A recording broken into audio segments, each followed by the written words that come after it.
Dr. Sarah Chen stared at the quantum physics equation floating in holographic display before her, her fingers dancing across the haptic interface with practiced precision. At 23, she had already broken 17 academic records at MIT's Galactic Sciences Division, but tonight felt different. The laboratory hummed with alien technology that most humans could barely comprehend, yet Sarah manipulated it like a master pianist playing a familiar sonata. The year was 2387, and humanity had been part of the Galactic Federation for nearly 2 decades. Earth's admission had come with strict conditions. Humans were considered a developing species and required constant supervision. Most alien civilizations viewed them as clever but dangerous children, prone to violence and unpredictable behavior. The Zephyrians, with their crystalline intellects, served as humanity's primary overseers. The Korathi, masters of biotechnology, monitored human genetic development. And the ancient Vexhi watched everything with their 1,000-year lifespans and cold calculation. Sarah had grown up in this world of careful observation and restricted potential. Human students at Federation universities were limited in their course selections, barred from certain technologies, and constantly monitored by alien academic supervisors. Yet somehow, Sarah had consistently outperformed not just her human classmates, but students from species that had been spacefaring for millennia.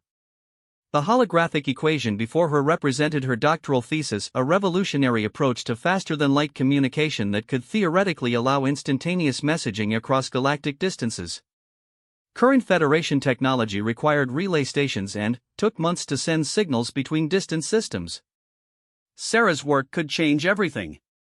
Fascinating, came a melodious voice behind her. Sarah didn't turn around. She recognized the harmonic undertones of her Zephyrian supervisor, Professor HFY. Your mathematical approach appears to violate several established principles of quantum mechanics. Sarah's fingers paused over the interface. Only if you assume those principles are universal constants rather than contextual limitations based on incomplete understanding. The crystalline being's form shimmered as it moved closer.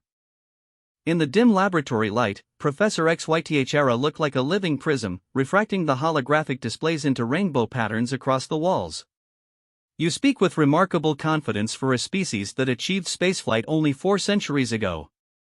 Maybe that's why I can see solutions you can't, Sarah replied, her voice steady despite the implicit challenge in her words.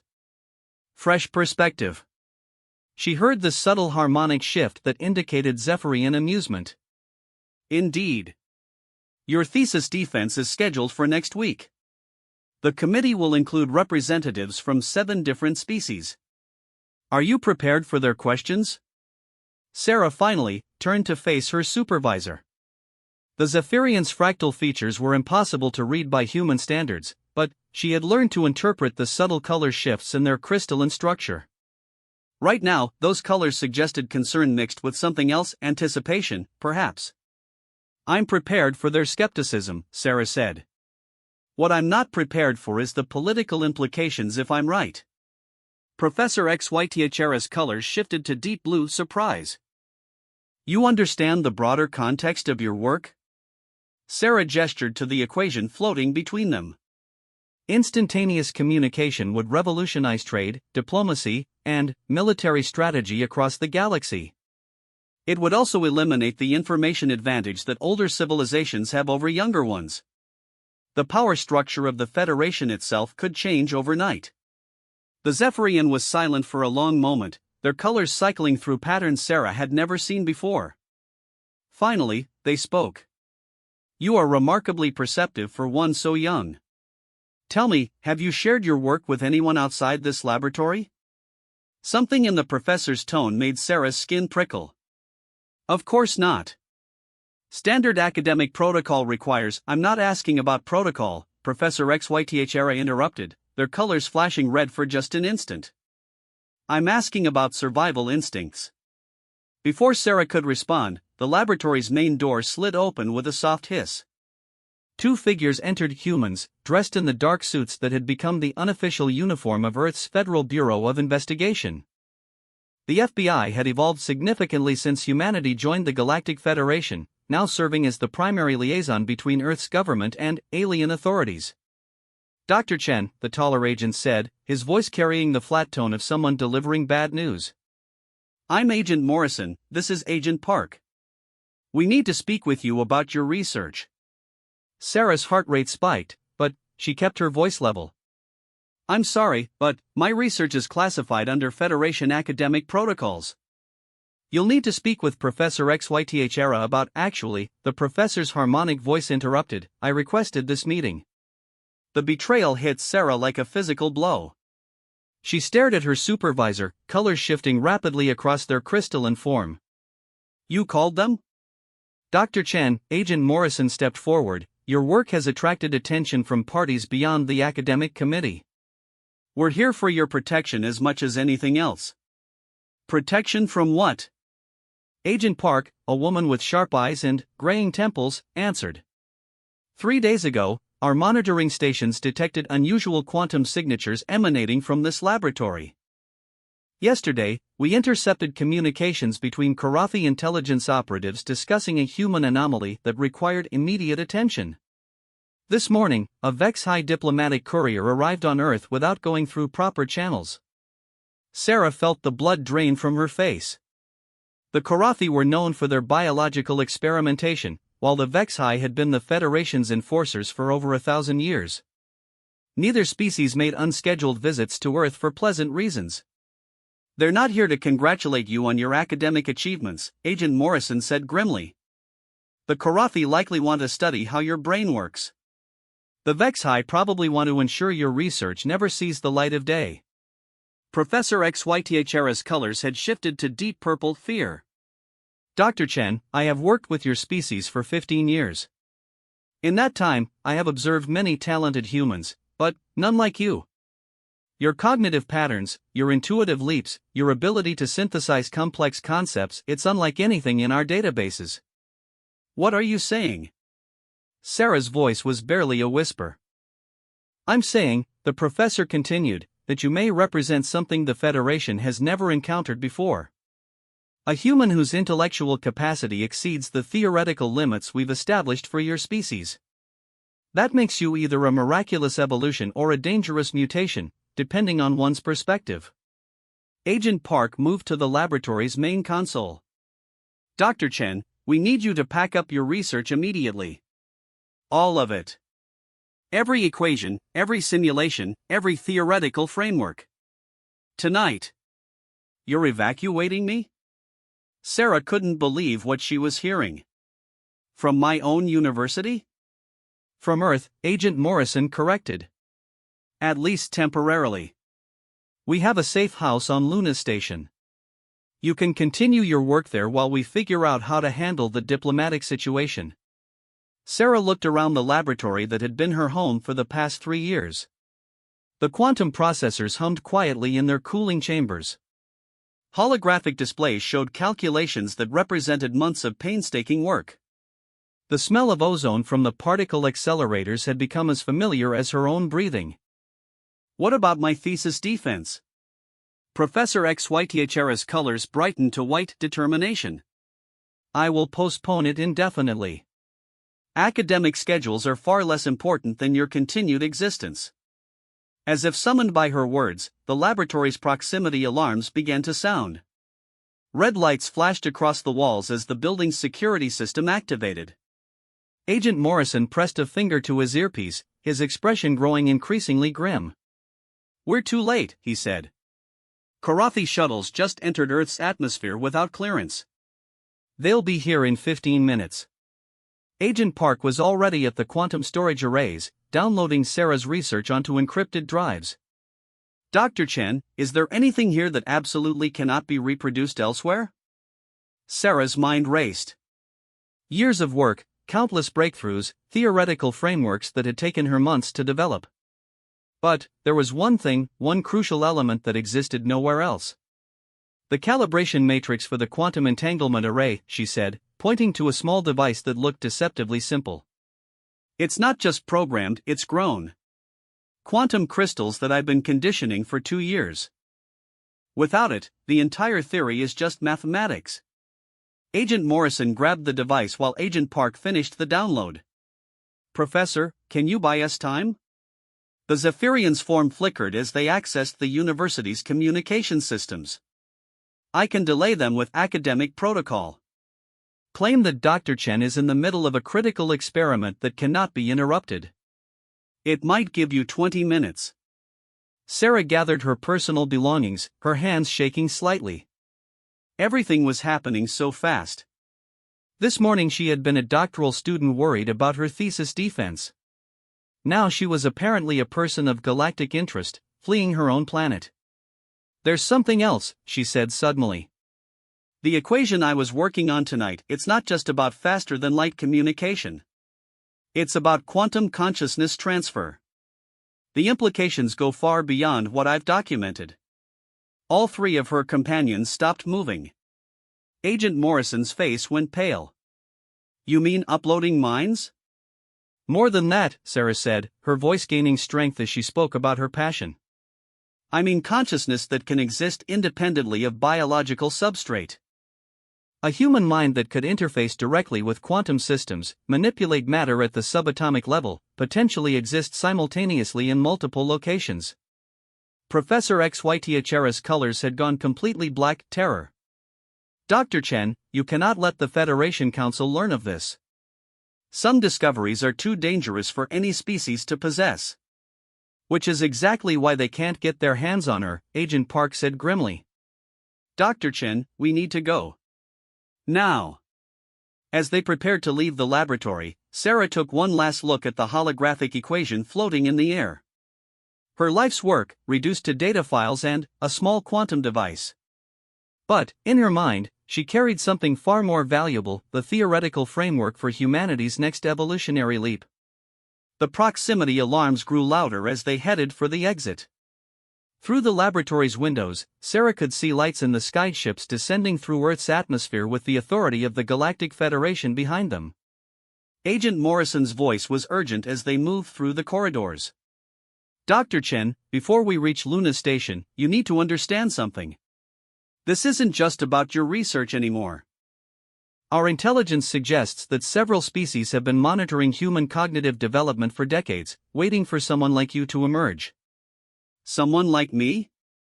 "A human who could potentially challenge the fundamental assumptions about biological limitations that keep our species in its designated role within the Federation," Agent Park explained as they reached the building's emergency exit. "Your existence alone is a threat to the established order." As they stepped into the night air, Sarah could see the alien shuttles descending like metallic stars.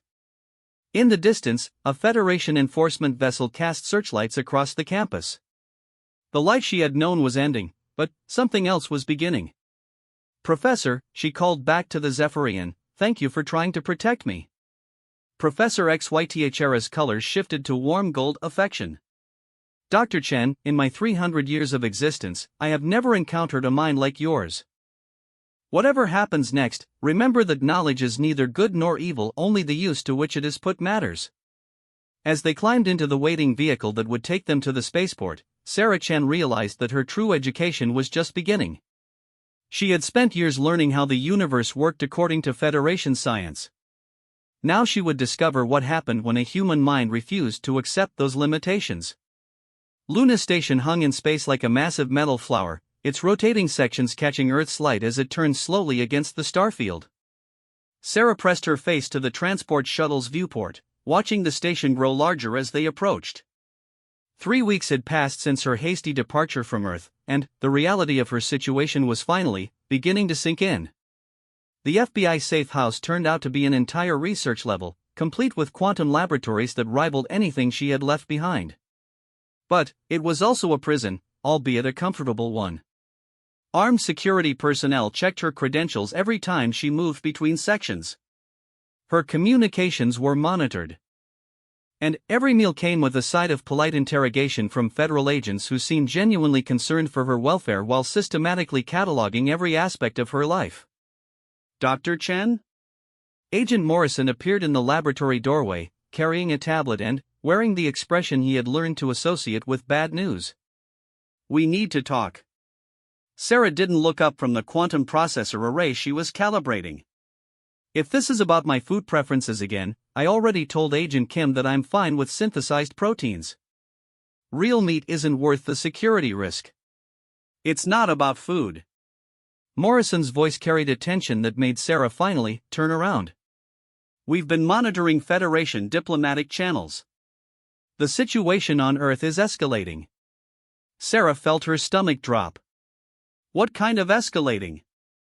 Morrison activated the tablet, projecting a holographic display between them. The image showed Earth from orbit, but something was wrong. Instead of the usual traffic patterns of commercial and scientific vessels, the space around her home planet crawled with military ships from multiple species.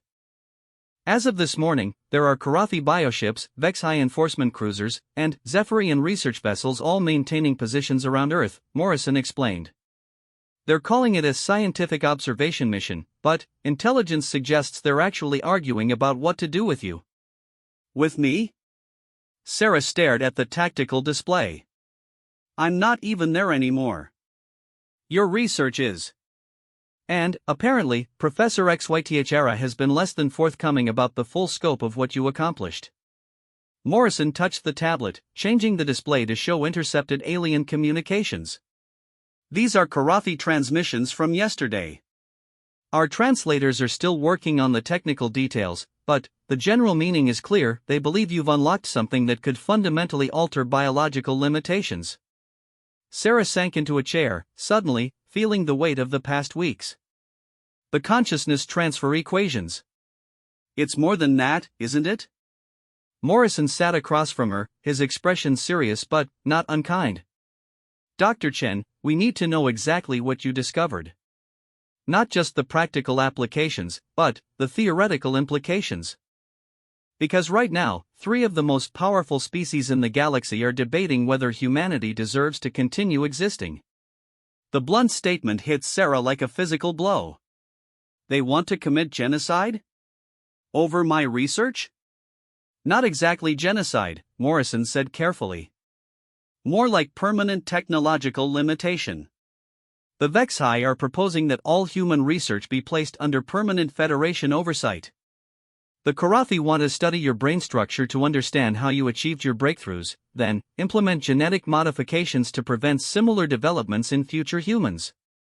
The Zephyrians are arguing for complete isolation, moving humanity to a controlled system where we can develop safely without threatening galactic stability.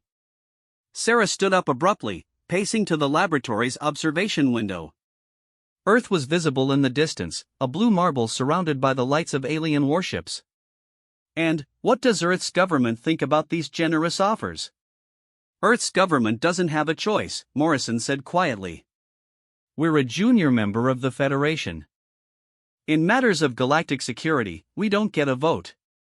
Sarah pressed her palm against the cool metal of the bulkhead. 3 weeks ago, she had been a student worried about her thesis defense. Now she was apparently the catalyst for humanity's potential subjugation or exile.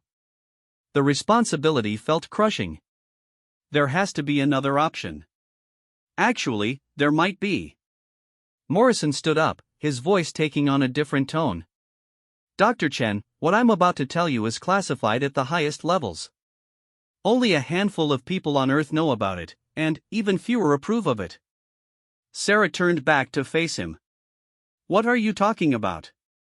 Morrison activated the tablet again, this time showing what looked like technical schematics for a spacecraft unlike anything Sarah had ever seen. The design incorporated elements from multiple alien technologies but arranged in patterns that seemed almost familiar. For the past 15 years, a joint task force of human scientists and engineers has been working on something called Project Prometheus, Morrison explained. Using leaked Federation technology, stolen alien artifacts, and reverse-engineered components, we've been building humanity's first truly independent starship. Sarah studied the schematics more closely. The ship's quantum drive system looked remarkably similar to her theoretical frameworks. This is based on my research. Your published research, yes. But the project stalled 2 years ago because we couldn't solve the navigation problem. Current Federation NAV systems require access to their quantum beacon network. Without it, faster-than-light travel becomes essentially random. You might arrive at your destination, or you might end up in the void between galaxies. Understanding began to dawn on Sarah. But my consciousness transfer equations could solve that problem. Morrison nodded.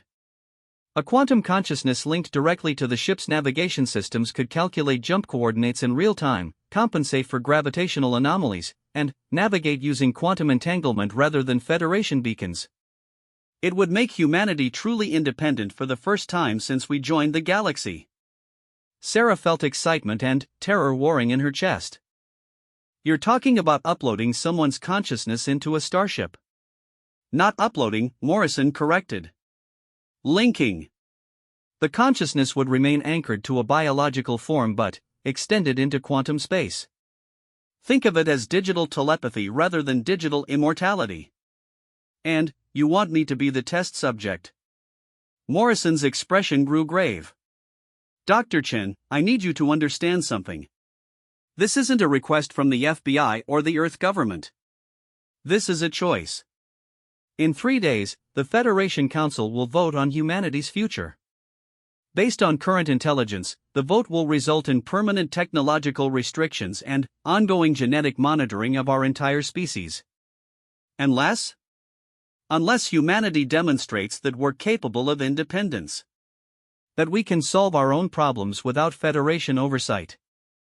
Morrison gestured toward the schematics. This ship represents our only chance to prove that point. But, it's useless without your research, and your research is useless without someone capable of implementing it. Sarah stared at the holographic display, her mind racing through the implications. The consciousness link would be permanent? We don't know. This would be entirely experimental. You could maintain dual awareness, biological and quantum, or you might find yourself fundamentally changed. There's also the possibility that the link could fail catastrophically. Meaning I could die. Morrison nodded grimly. Or worse. Consciousness fragmentation, quantum entanglement with cosmic background radiation, permanent disembodiment, we're in uncharted territory here. Sarah turned back to the observation window, watching Earth's distant light. Somewhere down there, Professor Xythera was probably still trying to protect her research from Federation investigators. Her fellow students were attending classes, unaware that their species' future hung in the balance. Billions of humans were living their lives, not knowing that alien powers were deciding their fate. What makes you think this would work? She asked finally. Morrison joined her at the window. Honestly? We don't know if it will work. But, we know what happens if we don't try. Humanity becomes a permanent client species, our genetic development controlled, our technological progress monitored and limited forever. Your discovery proves that humans are capable of cognitive breakthroughs that threaten the established galactic order. The Federation will never let that happen again. And, if the consciousness link works? What then? Then, humanity has its own starship, its own navigation system, and the ability to explore the galaxy without Federation permission. We become an independent species again. Sarah laughed bitterly. One ship doesn't make a spacefaring civilization. One ship makes a statement, Morrison countered. It proves that human ingenuity can solve problems that Federation science considers impossible. It demonstrates that we're not the dangerous children they think we are, we're a species coming into its own. Or it proves that we're exactly as dangerous as they think we are, Sarah pointed out. A species that would risk quantum consciousness transfer just to avoid alien oversight. Morrison was quiet for a moment. Maybe. But, I'd rather be feared for our capabilities than pitted for our limitations. Sarah found herself thinking about her research, about the equations that had started this whole crisis. The mathematics were elegant, beautiful in their simplicity once you understood the underlying principles. The idea of consciousness existing in quantum space was terrifying and exhilarating in equal measure. How long would I have to decide? The ship launches in 48 hours, with or without you. If you're not on board, we'll have to try the mission with conventional navigation. The odds of success drop to essentially zero, but the symbolism still matters. And, if I am on board? Morrison's expression was unreadable. Then, you become either humanity's salvation or its most expensive mistake. No pressure. Despite everything, Sarah almost smiled. Dr. Chen, a new voice called from the laboratory entrance. She turned to see Agent Park approaching, carrying a secured communication device. We're receiving a transmission from Earth. It's Professor XYTH. They've requested permission to speak with you directly. Sarah looked at Morrison, who nodded reluctantly. Park activated the device, and the familiar harmonic tones of her former supervisor filled the laboratory. Dr. Chen, I hope you are well. Professor XYTH's translated voice carried subtle emotional undertones that the universal translators couldn't quite capture. I have news that you must hear before you make any irreversible decisions. Professor? How did you get clearance to contact me? I have resigned my position at the university and requested political asylum with the Terran government, the Zephyrian replied. The Federation Council's proposal includes mandatory memory modification for any aliens who worked closely with human researchers. I find this unacceptable. Sarah felt a surge of gratitude and guilt. Professor, you shouldn't have. Dr. Chen, Professor XYTH interrupted. I have studied your species for 15 years. In that time, I have learned that humans possess something most galactic civilizations have lost: the willingness to risk everything for the possibility of growth. The Federation offers stability, order, and safety. But it also offers stagnation. Morrison leaned forward. Professor, what's the current situation with the Council vote? Unchanged. The Vex High have the necessary support to implement permanent technological restrictions. However, there is something the Council does not know about Dr. Chen's research. The professor's harmonic tone shifted, becoming more urgent. The consciousness transfer equations are not merely theoretical. I have run quantum simulations based on her work. The mathematics suggest that human consciousness, when properly linked to quantum systems, could achieve cognitive processing speeds that exceed our most advanced artificial intelligences. Sarah's heart rate spiked. You mean the link would make someone smarter? Not smarter, Professor XYTH corrected. Fundamentally different. A consciousness existing simultaneously in biological and quantum states could potentially perceive reality in ways that no naturally evolved species can comprehend. Time, space, causality, all would become malleable concepts rather than fixed limitations. Morrison and Park exchanged glances. Professor, Morrison said carefully, are you suggesting that Dr. Chen could become something more than human? I am suggesting, Professor XYTH replied, that Dr. Chen could become something unprecedented in galactic history. A bridge between biological evolution and quantum consciousness. The implications terrify every major power in the Federation, and rightfully so. Sarah stared at the communication device, her mind reeling. And you're telling me this because? Because you deserve to know what you're choosing between, her former supervisor replied. You can accept Federation protection and live safely as a restricted but comfortable subject of galactic authority. Or you can risk everything to become something that has never existed before, a quantum biological consciousness capable of reshaping the fundamental nature of reality itself. The laboratory fell silent except for the hum of quantum processors and the distant vibration of the station's rotation.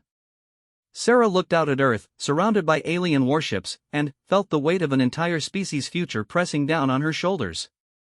Professor, she said finally, if I do this, if I attempt the consciousness link, will humanity be safe?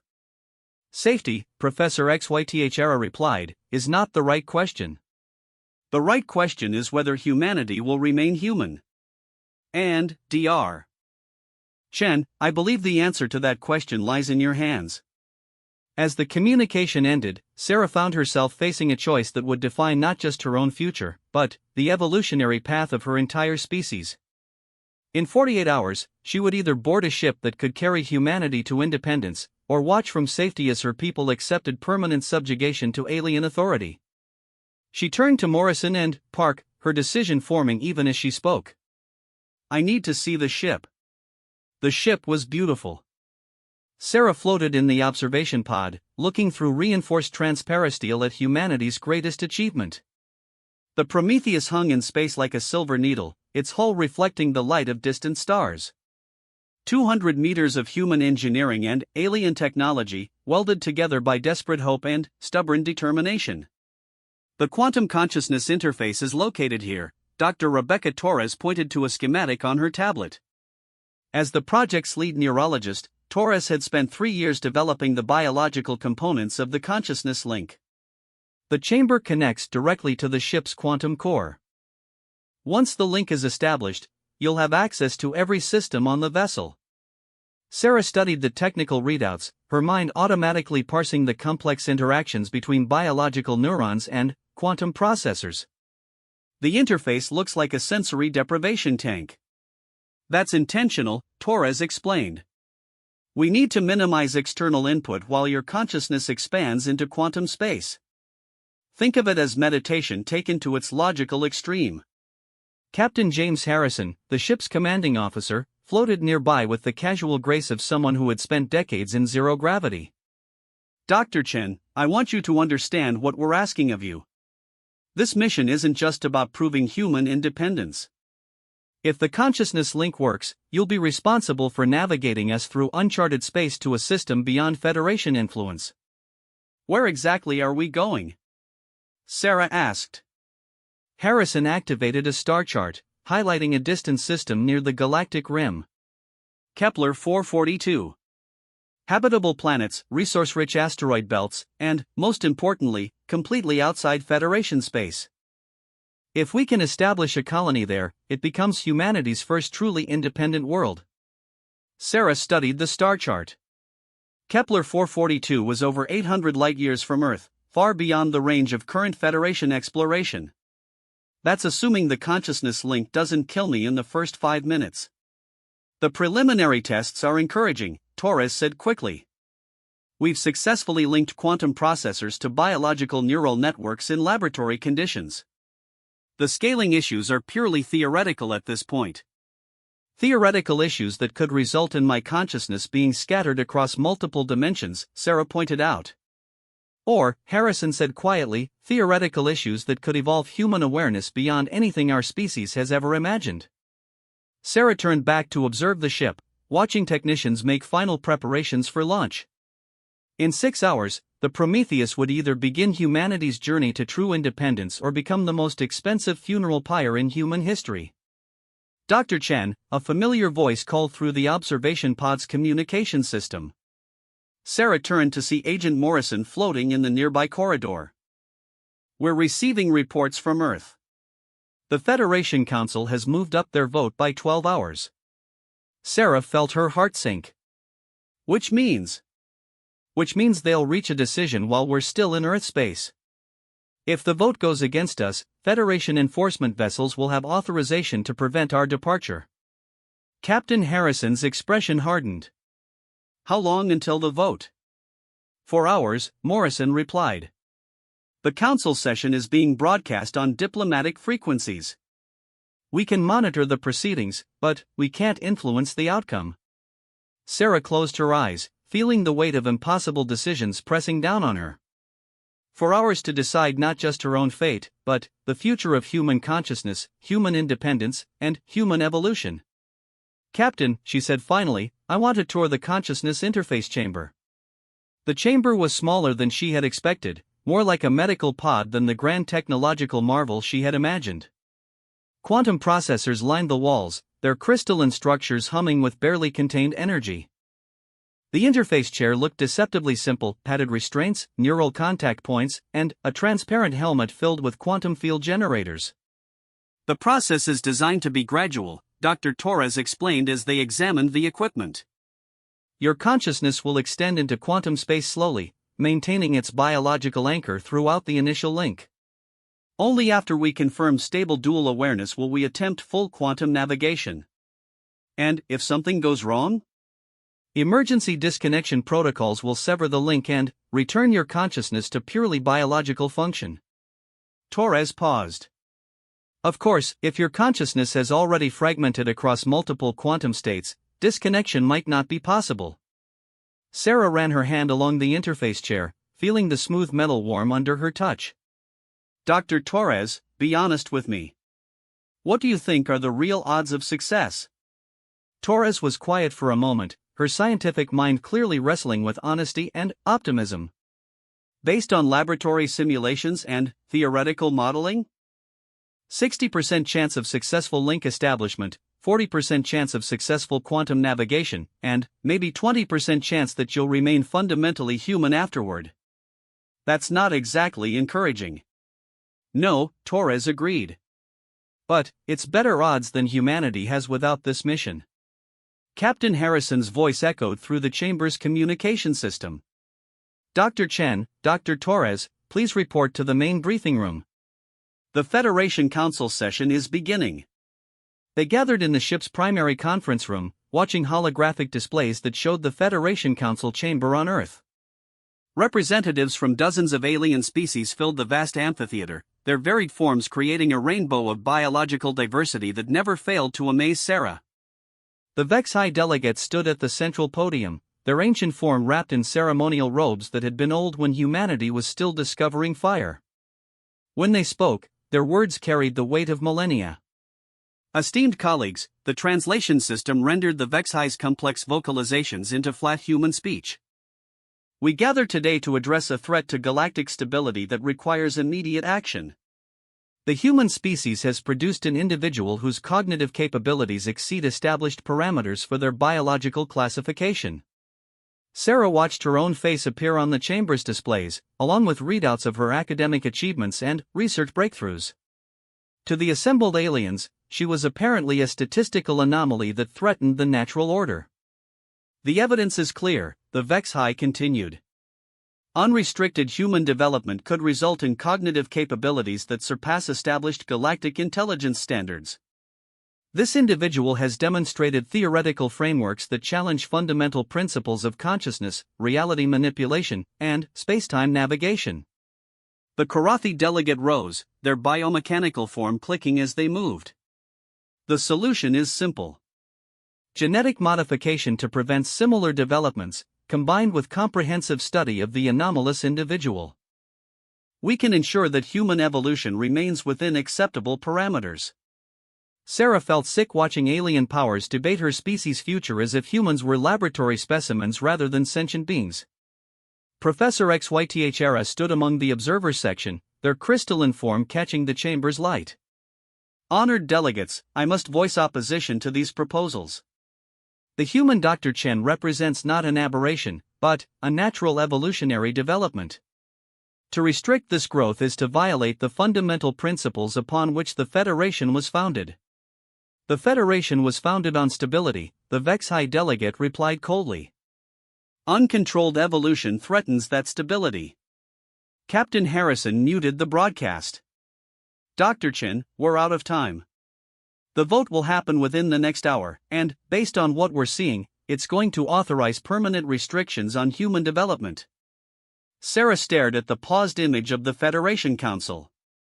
Dozens of species, representing thousands of years of galactic civilization, united in their fear of human potential.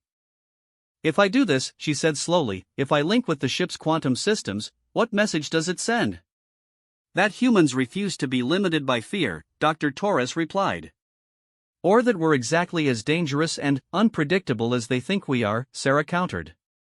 Morrison, who had been silent during the broadcast, finally spoke. Dr. Chen, I've been monitoring human history for the past 20 years, watching our species adapt to galactic society. We've been model citizens, following Federation laws, accepting alien guidance, staying within the boundaries they set for us. And what has it gotten us? A vote on whether we deserve basic evolutionary freedom. Sarah looked around the room at the faces of the crew members who would risk everything on her decision.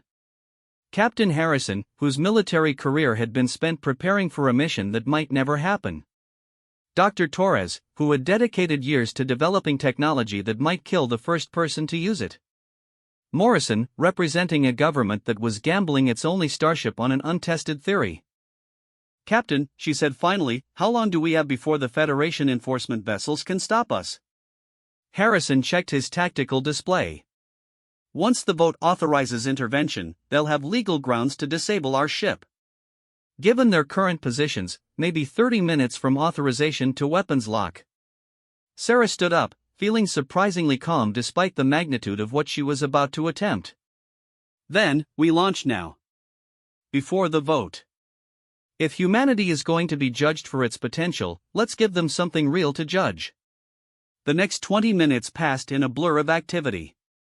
Sarah found herself in the consciousness interface chamber, wearing a medical gown and surrounded by more monitoring equipment than she had ever seen in one place. Dr. Torres attached neural sensors while technicians performed final system checks.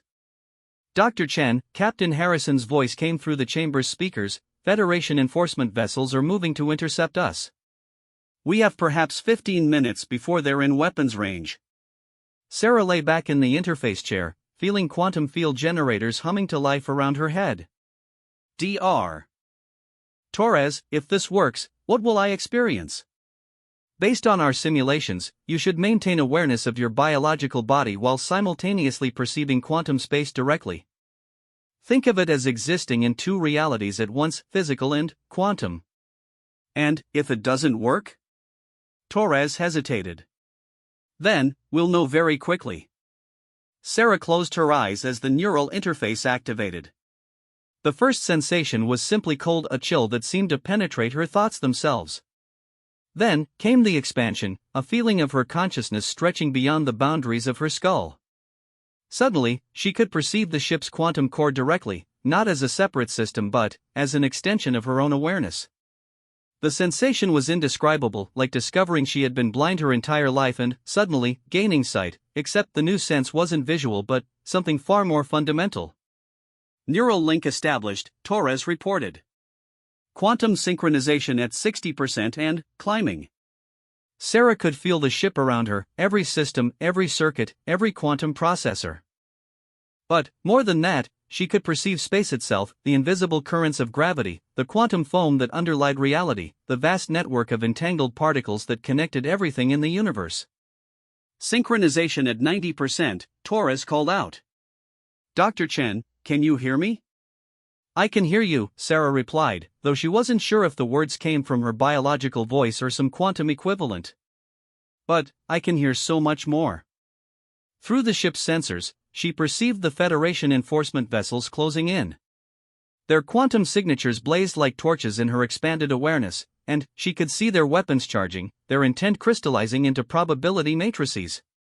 Captain Harrison, she called out, her voice carrying new harmonics that made everyone in the chamber look up in surprise. I can navigate us out of here, but you need to trust me. The jump coordinates won't make sense to your conventional systems. Dr. Chen, are you still? Harrison began. Am I still human? Sarah finished the question for him. I don't know. But, I'm still me, and I can get us to Kepler 442 in a single jump. Through the ship's quantum core, she reached out into space itself, feeling for the currents and eddies in spacetime that could carry them across the galaxy. Traditional faster-than-light travel required jumping between Federation beacon stations, following predetermined routes like a cosmic highway system. But Sarah could perceive the underlying structure of reality itself, the quantum tunnels and folded dimensions that connected all points in space.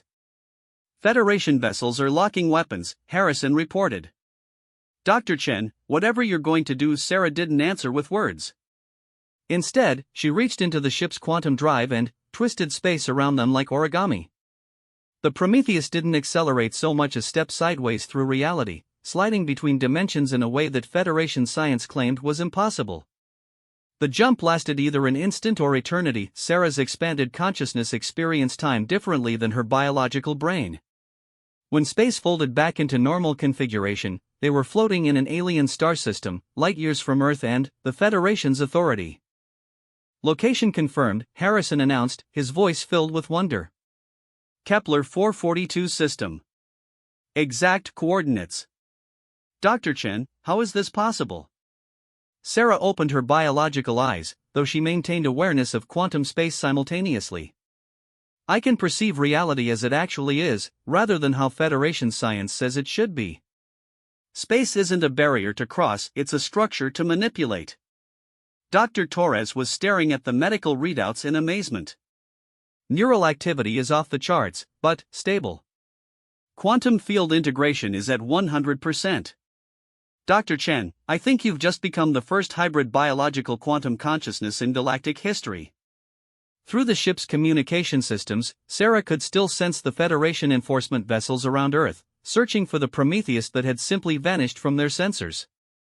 More importantly, she could perceive the Federation Council's reaction to humanity's disappearance: shock, fear, and grudging respect. Captain, she said, her awareness now spanning both her biological body and the ship's entire quantum matrix, I can take us anywhere in the galaxy. The Federation's beacon network is irrelevant now. We can navigate by quantum entanglement, using the fundamental structure of reality itself. Harrison was looking at the tactical displays, watching alien star systems that no human had ever seen before. Dr. Chen, what you've accomplished today, it's going to change everything. Not just for humanity, Sarah replied. I can perceive consciousness across quantum space now. There are other species out there, civilizations beyond Federation space that have been waiting for someone who could navigate without their technology. We're not just establishing human independence, we're opening up an entire galaxy that the Federation never knew existed. Dr. Torres was studying the biological readings with scientific fascination. Dr. Chen, are you still experiencing yourself as human? Sarah considered the question, feeling her consciousness existing simultaneously in biological neurons and quantum fields. She was still herself, her memories, personality, and emotions remained intact. But she was also something new, something unprecedented. I'm human plus, she said finally. Everything I was before, but more. I can think with quantum processors while feeling with biological emotions. I can perceive multiple dimensions while maintaining human intuition. I haven't lost my humanity, I've expanded it. Through her quantum awareness, she could sense the Kepler 442 system's planets, including 2 worlds with the atmospheric conditions to support human life. More importantly, she could perceive something else, the quantum signatures of other conscious beings, species that existed beyond Federation space and had been waiting for contact. Captain Harrison, she said, prepare to receive visitors. We're not the only intelligent species in this system, and they've been watching our arrival. As alien vessels began to appear on their sensors, ships using quantum navigation systems similar to Sarah's own capabilities, she realized that humanity's escape from Federation control was just the beginning. The galaxy was far larger and more complex than the Federation had ever revealed, and humanity had just taken its first steps into a universe where consciousness itself could reshape reality. The girl who had topped her class while the FBI watched closely had become something unprecedented, a bridge between biological evolution and quantum consciousness, between human ambition and cosmic possibility.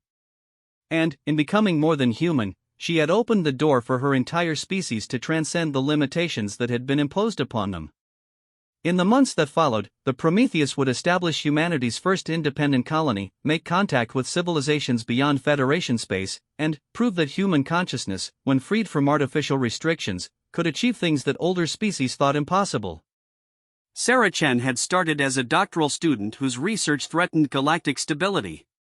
She ended as a quantum biological consciousness who could navigate reality itself, carrying humanity into a future where the only limitations were those they chose to accept. The Federation had been right to watch her closely. They had been wrong to think they could contain what she represented, the unlimited potential of human consciousness when it refused to be defined by fear.